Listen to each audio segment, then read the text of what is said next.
Okay, let's unpack this. Have you ever looked at an old item, maybe something inherited or, a vintage piece you spotted online and found yourself wondering, well, what's its true value? Could it be some kind of hidden gem? A piece of history maybe waiting to unlock a surprising return? Because today we're diving into a world that's, well, far beyond traditional stocks and bonds. We're talking about the vibrant, sometimes really surprising realm of investing in antiques and collectibles. Now, your typical investments, they certainly have their place, right? But there's this incredible parallel universe of unique, tangible assets just waiting to be explored. So this deep dive, it's all about navigating that fascinating market, understanding the underlying trends, and learning what truly makes an item valuable. And get this, it's no small pond we're talking about. It's a global market currently valued at nearly $500 million dollars Hmm. and projected to double by 2033. Double, yeah. Yeah. That's significant. It really is. It's this unique blend of, profit seeking and genuine passion. It appeals to seasoned investors, but also just anyone with that deep sense of nostalgia. What's fascinating there is you've really hit on the core drivers behind this explosive growth. It isn't just pure financial speculation. Yeah. It's genuinely fueled by a desire for portfolio diversification, that powerful wave of nostalgia you mentioned, and honestly, the continuous emergence of intriguing new products entering the collectible space. So our mission today really is to give you a clear roadmap to help you understand this dynamic landscape. Everything from the most rapidly emerging trends down to the nuanced, sometimes almost artistic process of valuation. So whether you're already a dedicated collector or maybe just curious about where to start, hopefully you'll be able to make much more informed decisions about these kinds of unique assets. Right. And forget those old ideas of like stuffy aristocrats trading dusty relics in hushed, velvet lined auction rooms. That's not really the picture anymore, is it? Got it all.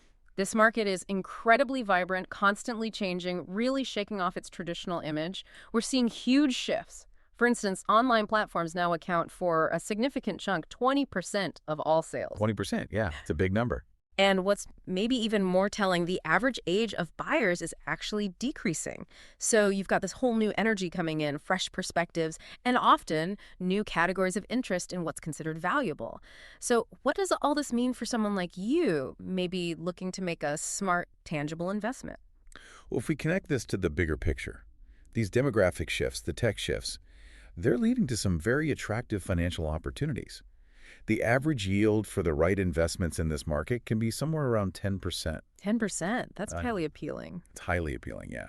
Especially in an era of, well, economic uncertainty. Yeah. And certainly when you compare it to the more modest returns from traditional savings accounts over the past few years, it makes a compelling case for diversification. However, and this is crucial, while profit is a significant driver, genuine passion and deep knowledge are equally important here. Many participants aren't just investors looking for a return. They are genuinely knowledgeable collectors who really understand their chosen niche inside and out. Right. They love this stuff too. Exactly. Now, no investment is entirely risk-free, of course, but approaching this market with an understanding of what makes items truly desirable, well, that provides a strong, informed foundation. Okay, so here's where it gets really interesting, I think. The sheer diversity of what's considered collectible today is just astounding. It's not just grand paintings and antique furniture anymore, is it? Oh, absolutely not. We're talking about a whole treasure trove of possibilities. It encompasses everything from, digital nostalgia right through to timeless luxury pieces. We're seeing this fascinating blend of rapidly emerging niche markets alongside those traditional pillars that, well, they continue to provide secure, steady opportunities. And when you think about what drives value across all these different categories, it often boils down to things like rarity, craftsmanship, brand heritage, and cultural significance. Okay, so break it down for us. Where should people be looking? What are some examples? All right, let's start with some of those emerging and maybe more niche markets. Take rare coins, for instance. This presents a significant opportunity. The global market is estimated at around $14 billion. Wow. Yeah, and has a compound annual growth rate that's its average projected annual growth of about 10.6%. Hmm. Now, the most valuable investment coins, they're generally the uncirculated and almost uncirculated ones. Think about the UK's Kew Gardens 50p piece. Oh, yeah, I've heard about that one. Right. Only 210,000 minted. That makes it a genuinely rare find. The insight here is really about limited mintage, and often there's a compelling story or theme attached, like royal commemorations. That kind of thing drives intense collector demand. And it's not just the old school physical items anymore, right? The digital age has thrown some surprising new contenders into the ring. Precisely. Rare video games. Yeah. Who would have thought? But they've exploded in value. Limited releases, rare first editions of games, especially if they're still sealed, like a copy of Super Mario Bros. They've fetched millions in recent years. Millions for a video game. Millions. It's not just nostalgia playing here. It's about preserving these cultural artifacts from a relatively new but incredibly impactful medium. And then you've got trading cards. We've moved way beyond just traditional baseball cards. Collectibles like Magic, The Gathering, Pokemon cards. They're achieving really serious figures at auction. It's driven by this global community of passionate enthusiasts and, crucially, the finite supply of specific highly graded cards. So it's like a shared generational experience turning into a genuine asset class. That's a great way to put it, yeah. Okay, so those are some of the fascinating, maybe newer kids on the block. But what about the reliable heavyweights? The classic investments that seem to have always held their value. Where's the stability? Right, the traditional pillars remain incredibly strong. They often represent excellent, sometimes more mature, investment opportunities. Fine art, for example. It's firmly established as an asset class. What makes art such a steady investment is its unique combination of aesthetic value, historical significance, and often just an artist's unparalleled skill. We've seen incredible examples like Banksy's Girl with Balloon painting. You remember the one that self-destructed at auction? Oh, yeah, shredded itself. Exactly. Sold for over £1 million. And that provocative act, well, it's estimated to have possibly doubled its value, precisely because it created this unique, unforgettable moment in art history. Now contrast that with, say, Leonardo da Vinci's Salvator Mundi. A timeless masterpiece fetched a stunning $450 million. Its value is rooted in unmatched historical importance and artistic genius. Different ends of the spectrum, both incredibly valuable. Okay, that makes sense. What else falls into that traditional category? Luxury jewelry, particularly from classic brands. You know the names. Boucheron, Harry Winston, Cartier, Tiffany & Co. They consistently retain value. And provenance, the history, truly matters here. Remember Vivian Lee's inscribed gold ring from Laurence Olivier? It sold for £37,500. That celebrity association, that story, significantly boosted its investment price beyond just the gold value. It's the story and the craftsmanship combined. And speaking of pedigree and brand heritage, watches must be another big one. That level of craftsmanship and history seems like it would command immense value. Is that fair? Absolutely. Classic watches from renowned brands like Rolex, think iconic models, Submariner, Daytona, Day-Date, GMT, and Patek Philippe. They're perennial favorites. Sean Connery's vintage Rolex Submariner, the one from the 1962 Dr. No film. A Bond watch. Sort of the one. Sold for over $1 million, which is around £780,000 at auction. Here, the investment is in that precision engineering, the timeless design, brand recognition, and a history of exclusivity. Limited edition models like the 16800 Rolex Submariner are also highly sought after just for their rarity factor. It seems you can even invest in things you can, well, drink, which seems like a bit of a paradox for a tangible asset. It does, doesn't it? But it's a very lucrative paradox. Fine wines and spirits can be incredibly profitable investments. Here, factors like the vintage, proper storage conditions, absolutely critical, and even the corks condition are paramount. What makes them valuable is their scarcity, their ability to age well, and the reputation of the distillery or the vineyard. Take, for example, a bottle of the Macallan Valerio Adami whiskey from 1926. 1926, wow. Yeah, it set a world record, sold for £848,750 at auction back in 2018.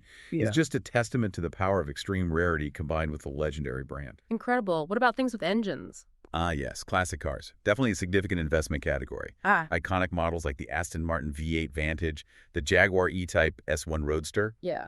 To exemplify this, there was a 1965 Black Beauty Jaguar E-Type S1 Roadster, low mileage, sold for $467,500. That's around £365,500.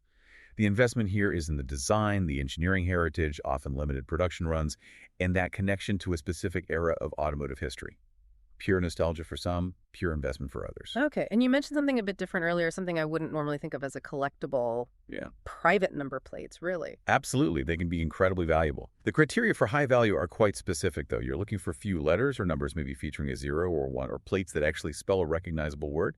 The plate 1AL, just the number 1 and 0, sold for an astounding 210,242 mornings back in 2009. Wow. It's a niche market, definitely, driven by personal significance, exclusivity, and just the inherent scarcity of those short, memorable combinations. So it's not just about the big flashy items then. Not at all. There are other intriguing opportunities. Luxury handbags from Hermes or Chanel, for example. Rare or first edition signed books. Even high-tech products can be significant. Think about a working Apple-like computer, one of only about 15 left in the world. The original Apple computer. The very first one. One sold for $375,000. That's about 230,000 pounds. It really underscores that unusual quirks, groundbreaking designs, verifiable craftsmanship. These can be the best path for investment, even in seemingly mundane categories. Okay, so let's say you've spotted something amazing. Something that seems to tick all those boxes we just discussed. Maybe it's a rare coin, a vintage watch, perhaps a piece of art with a fascinating story. But how do you actually know if it's truly a valuable investment? Or maybe just an old curio with sentimental worth? This feels like where the real deep dive into valuation begins. What's the X factor that sets a collectible apart and truly determines its worth? Right, that X factor you're asking about. Yeah. It really boils down to a few core things: desirability, rarity, and current market trends. Rarity might mean it was a limited edition run, or maybe it has a celebrity or royal association, something that gives it this undeniable cachet, this extra layer of interest. Understanding those intangibles is crucial. But beyond that, there are a few very concrete factors that are absolutely paramount. Okay, like what? First and foremost is provenance. You might hear the phrase making history. This is critical. The more solid the documented history, think an original box, receipt, guarantee papers, service records, maybe an account from its creator or a previous owner, or an exhibition history, the more credible its authenticity is. And that directly impacts its potential return on investment. It truly tells the story of the item, you see, allows its journey to actually contribute to its value. Got it. The backstory matters. Immensely. Then there are marks and stamps, designer or manufacturer marks, even tiny ones you might need a jeweler's loupe to see. Yeah. They significantly increase value. On handcrafted items, an artist's signature alongside the manufacturer's mark, that's invaluable. It's essentially an autograph on the item itself. Okay, makes sense. And what about the actual physical state of the item? Does a little bit of wear and tear always drastically drop the value? Or, I don't know, can it sometimes add to the charm or the story? That's a great question. Condition is, well, it's perhaps the most important factor for many, many items. Chips, cracks, stains, even just everyday wear and tear can dramatically affect value. Mint condition is often the goal, right? The ideal state. But this raises that important question. How much does condition really matter if something is truly one of a kind? The general rule is the rarer an item, the more leeway there tends to be regarding its condition. So, a unique, irreplaceable piece of pottery with a crack might still be highly valuable, whereas a mass-produced item of similar vintage with comparable damage, that might be next to worthless. I once saw a collector almost weep over a tiny scratch on a vintage toy, Oh, wow.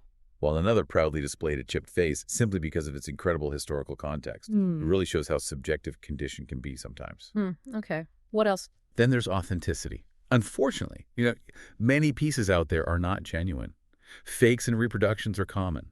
Professional appraisers are trained to look for discrepancies in signatures, in stamps, in wear patterns that simply don't match the purported history of the piece.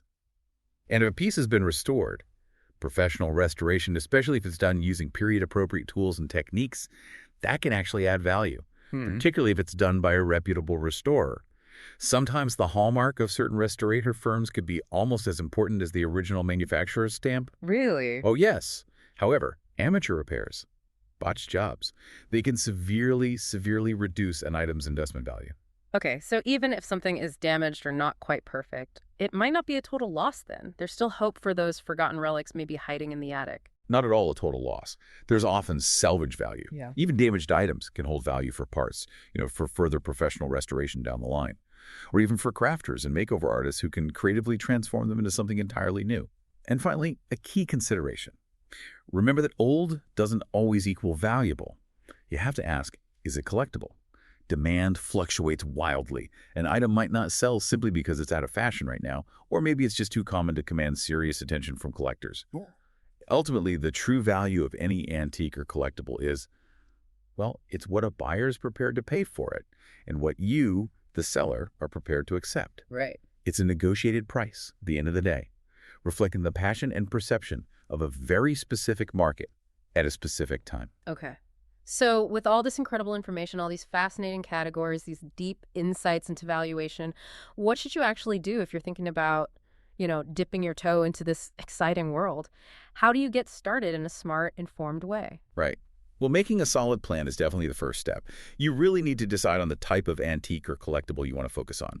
Think about practical things: available storage or display space, your budget, obviously, and crucially, your own interests. What do you actually like? Then create a comprehensive investment plan that guides your choices, making sure it aligns with your overall financial strategy. Don't just buy things randomly. Good advice. Which brings up a key consideration. Should you rely solely on your gut feeling when making a purchase? Probably not. My advice would be generally no, especially at the start. Seek specialist advice, or at the very least commit to developing broad, deep knowledge yourself before committing to any expensive purchases. This just ensures you maximize your budget and invest based on solid data and informed expertise, rather than just pure emotion or impulse. So, do your homework, basically. Become an expert yourself, or at least consult one before spending big money. Exactly. And part of that homework absolutely includes active market research. Go to antique fairs, go to auctions like the International Art and Antiques Fair at Olympia, for instance. Just browse. Understand the pricing trends firsthand. This gives you a real-world feel for what's actually out there and, importantly, what things are actually selling for. It helps calibrate your expectations. Okay, that makes sense. See it in person. Definitely.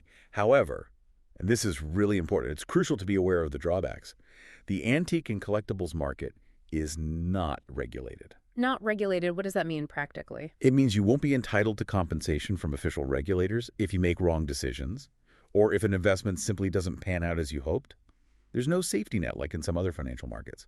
And related to that, there are absolutely no guarantees your items will sell at your desired prices. The market is fundamentally driven by supply and demand, which, as we know, can lead to significant price fluctuations. You just need to be prepared for that reality and approach it with a clear-eyed understanding of the risks involved. Right. So manage expectations and understand the risks. Got it. Wow. What an incredible journey through a market that's clearly far more dynamic and way more diverse than many people probably realize. We've explored everything from, the surprising investment potential of rare video games all the way to the critical importance of provenance in, say, ancient jewelry. It's really clear that this world beautifully blends the thrill of the hunt and that personal passion with the potential for smart, tangible investment. It really is a testament to our enduring human fascination with objects that tell a story. Absolutely. And if we connect this to the bigger picture, it's clear that investing in collectibles, it's about more than just assets on a spreadsheet, isn't it? It's about investing in history, in craftsmanship, in human stories. It's this tangible link to the past, but with the potential financial reward waiting in the future. So maybe a final thought, given what we've discussed today, this raises an interesting question, doesn't it? What forgotten objects around you, maybe in your own home, might be telling a hidden story, or perhaps even hold a surprising future value? We'd encourage you to maybe take a fresh look at the items in your own life with this new discerning eye. You might just appreciate their potential X factor, their provenance in a whole new way.